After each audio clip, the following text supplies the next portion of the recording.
Hello! అందరూ నమస్కారం. Movie review of 'ఏకో' ఇదొక మలయాళం డబ్బింగ్ మూవీ 2024 రిలీజ్ అయింది. నెట్‌ఫ్లిక్స్‌లో స్ట్రీమింగ్ అవుతుంది. ఇదొక సస్పెన్స్ థ్రిల్లర్ మూవీ.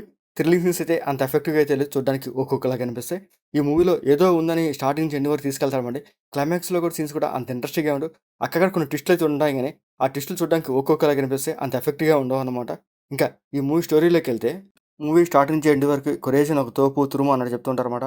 సో, ఆ కొరేషన్ గురించి ఒక డీటెయిల్ స్టోరీ అయితే ఏం చెప్పరు గానీ, కొరేషన్ కోసం కొంతమంది వెతుకుతూ ఉంటారు. అలాగే కురేషిని చంపాలని కూడా ప్లాన్ చేస్తుంటారనమాట.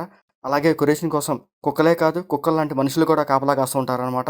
అలాంటి కురేషిని పోలీసులు పట్టుకోవడానికి చాలా కష్టపడుతూ ఉంటారు. అసలు ఈ కురేషిని ఎవరు? అసలు ఏం చేస్తాడు? తనని ఎందుకు చంపాలనుకుంటున్నారు? అసలు ఈ కుక్కలెవరు?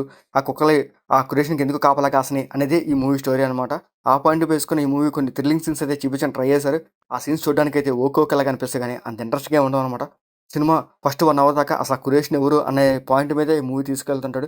వాళ్ళొచ్చి, వీళ్ళొచ్చి ఎవరెవరో కురేషన్ కోసం వెతుకుతూ ఉంటారన్నమాట. ఆ సీన్స్ కూడా అంత ఇంట్రెస్టింగ్‌గా అనిపించవు. కురేషన్‌కి సంబంధించిన ఒక ఫ్లాష్ బ్యాక్ అయితే చూపిస్తారు. అది చూడడానికి కూడా ఒక్కొక్కలాగా అనిపిస్తాయి. ఆల్రెడీ పెళ్లైన మలేషియా అమ్మాయిని పెళ్లి చేసుకుంటారు కురేషన్. దానికి సంబంధించిన ఒక చిన్న స్టోరీ చూపిస్తారు. అది చూడడానికి కూడా ఒక్కొక్కలాగా అనిపిస్తాయి. సో, ఇట్లా కురేషన్ గురించి కొన్ని ట్విస్టులు రివీల్ అయినప్పుడు అవి చూడడానికి అంత ఇంట్రెస్టింగ్‌గా ఉండవు. చూడడానికి కూడా ఒక్కొక్కలాగా అనిపిస్తాయి. క్లైమాక్స్‌లో ఒక మంచి ట్విస్ట్ పెట్టుకున్నారు. ఆ ట్విస్ట్‌తోనే ఈ మూవీ ఎండ్ చేసేస్తారన్నమాట. ఇంకా ఈ మూవీలో ఆర్టిస్ట్ పర్ఫార్మెన్స్ కూడా పర్లేదు బాగానే ఉంటది. వాళ్ళ క్యారెక్టర్స్ తగ్గట్టు వాళ్ళ యాక్టింగ్ పర్ఫార్మెన్స్ కూడా బాగానే ఉంటదనమాట.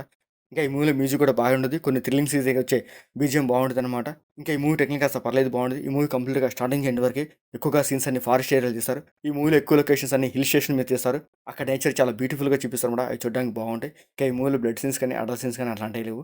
మూవీ ఓవరాల్‌గా అయితే పర్లేదు. ఏదో ఒకసారి చూడొచ్చు. మరి అంత థ్రిల్లింగ్ సీన్స్ అయితే నాకేం అనిపించలేదనమాట. ఆ సీన్స్ కూడా చూడడానికి ఒక్కొక్కలాగా అనిపిస్తాయి.